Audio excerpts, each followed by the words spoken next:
Hey friends, in this video I'm going to give you a real estate market update for the Denver Metro ending the month of June 2023. I'm going to try to keep this under 5 minutes, just give you a few quick statistics and then go over a summary of what that means for you.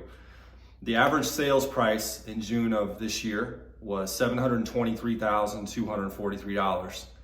Obviously values have gone up a lot in the Denver Metro over the past few years. We're getting pretty far up there. Last month, in the month of May, the average sales price was $699,676. So there was a 3.3% increase between May and June, which is significant. This is peak selling season, peak buying season. This is fairly normal. I think as we get into the fall and winter, we're going to see a drop, but the last month or two have been really good in terms of values. Last June, the average sales price was $730,786. So there's about a 1.1% drop between June of last year and June of this year, which is good. It's not horrible considering the significant interest rates that have happened with mortgage rates over the last year. The average days in the MLS for properties that are listed for sale was 25 days in June, 24 days in May. Last June it was 12 days. The reason it was so much less last year is because rates were still fairly low. There were a lot more buyers that were able to buy, a lot more houses on the market, a lot more competition, and houses are selling faster because of that. Months of inventory, this is really our key indicator to tell us where the market's at and where the market's going. If you guys don't know what months of inventory is, what that means is if no one put their home on the market starting today, how long would it take for all of the current homes to sell? Right now we're sitting at about 2 months of inventory. That's what we were in May, that's what we were in June, and actually June of last year we were also at 2 months of inventory. So we are still in a seller's market. We did have a quite decent value increase over the last year, value decrease I should say,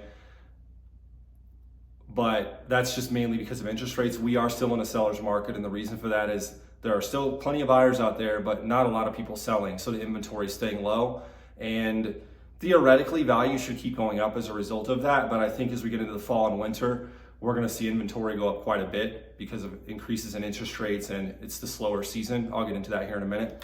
The number of sales in June, 5,091. In May, it was 5,180, so pretty close. Last June, it was 6,346. Again, last year, there were a lot more buyers out there, a lot more people selling, so it's not surprising that there were more home sales, but it's really not a huge difference. You know, we're talking about 1,300 homes, not huge when we consider how high interest rates are right now on mortgage loans. So what does all of this mean for you? Well, if you are looking to sell your house, I would highly recommend doing it now, like right now, not next month, not August, like now, or waiting until spring or summer of next year. It's kind of hard to tell exactly where we're going to be at a year from now because it's pretty far away. I don't know what's going to happen with interest rates. I don't know what's going to happen with the economy. But if you're looking to move within the next 6 months and you have to sell your house, do it immediately, because as we get into the fall and winter, values are going to drop. I can pretty much guarantee that. I would bet pretty much everything I have on that fact. And the reason for that is because mortgage rates are going to go up. The inflation's still pretty hot. The job market is still pretty hot. The Federal Reserve is going to raise interest rates more, and I think we're going to see a pretty good drop as a result of that, as well as the fall and winter just being a slower season for real estate in general. So if you want to get top dollar for your house, you're going to want to sell now. If you're one of those people, which a lot of you are, that has a 3% interest rate or really anything under 5% on their house, I would just tell everyone that falls into that category not to sell your house, because if you're going to sell your house to buy another one, you're going to be paying 7 or 8% on the new house that you're buying. You don't want to give up that low interest rate. In fact, if you're sitting at 3% and you have to move and you don't have to sell your house, you should really consider renting it out and not giving up that interest rate, because you will probably never see it again. It's COVID and all of the things around that is what caused that to happen. And it's probably not going to be a reality again for a long, long time, if ever. So if you're looking to sell, do it immediately. I would not recommend selling if you have a house with a good interest rate. If you're looking to buy, I think as we get into the winter, interest rates are going to be a bit higher. However, I think value is going to drop a pretty decent amount between now and then. If I were to give you a guess, I would say we'll probably have pretty close to a 5% drop between now and December. So a $600,000 house now would cost you $570 in November, December. That's my guess, and I think I'm probably pretty close on that. As we get back into the spring of next year, January, February, March, April, late winter, early spring, I think that we could see values go back up a little bit, but it really just depends on what happens with the economy and what happens with interest rates. So if you are looking to buy, you might have a slightly higher interest rate in November or December compared to what you would now, but you're gonna be able to get the house a decent amount cheaper, and that's gonna be worth it at that time. I think your payment's gonna be lower, and obviously you're paying less money for the house overall. So I would wait if you're looking to buy. If you are looking to upsize or downsize and you absolutely have to sell your house because you need the money and the equity from that to put money down on a new house, if you have to go that route, then I would do it now. And the reason for that is because if you sell your house and buy another one right now, the price you're paying and the price you're selling for are going to be kind of similar. But if you wait until December to sell your house and buy another one, the price that you sell your house for and the price you purchase your new house for is going to be similar. The market's going to be, the same for both houses basically. The difference will be that interest rates could be 0.5% or 1% higher in November and December than what they are now. And if you do go buy a new house, you're going to be stuck with a higher interest rate. If you have to sell your house and buy another one right now because your family is expanding or for whatever reason, you should consider doing it now because you're going to have a lower rate than what you would as we get into the winter.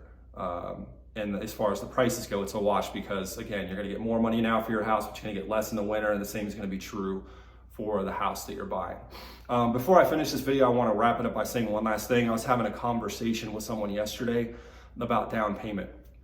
A lot of people, and I've come across a lot of people that think that they need 20% down on a house. So they think if they're going to go buy a $500,000 house that they need 20% down, which would be $100,000. That is not correct.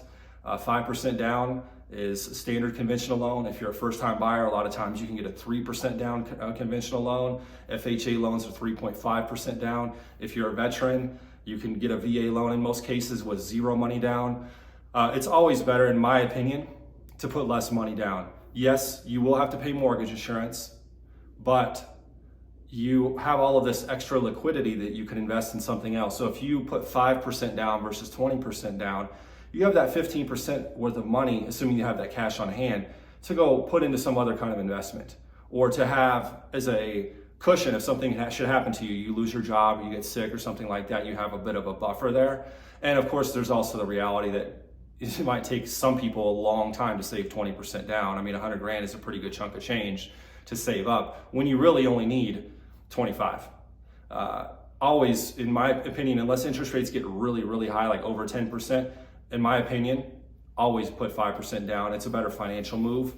Yes, your payment will be a little bit higher, but it's better to get out of your rental as quickly as possible and get into another house that you own. And the faster you can do that, the better. I mean, one of the quickest ways to wealth in this country is to own a home. When you factor everything in, let's say that you're paying $2,100 a month for rent right now, and you were to go buy a house, like a condo or something like that, and your payment was $3,000 a month. Well, yes, that's $900 a month more, right? But it's really not. And here's why, because first of all, your house is gonna go up in value over time. If you go buy a $400,000 condo, historically, properties go up about 3% per year. So if you buy a $400,000 condo, over the long term, 3% of that $400,000 in the short term is going to be an increase of about $12,000 a year. That's $1,000 a month right there that you're getting in property value increase. So if your payment's $3,000 over the course of the next year, if you're paying $3,000 per month, and you've had your property value go up $12,000 over that year, well, that's $1,000 a month. 12 months divided by $12,000 is $1,000, right? $1,000 a month. So really, your payment's $3,000, but really it's only $2,000 when you factor that in. Then every time you do make a payment, you're also paying down your principal balance on your loan. With where interest rates are right now, if your payment was $3,000 a month, I'm just ballparking it, you're probably paying, roughly, after you factor taxes and HOA and all that stuff in, you're probably paying, close to $800 a month down on your principal. But again, if you take that out of that $2,000 that I just mentioned, now you're at $1,200, and you can also deduct your mortgage interest on your taxes. When you factor all this in, you may be spending closer to $1,000 a month when you factor all these other items in, not $3,000 a month.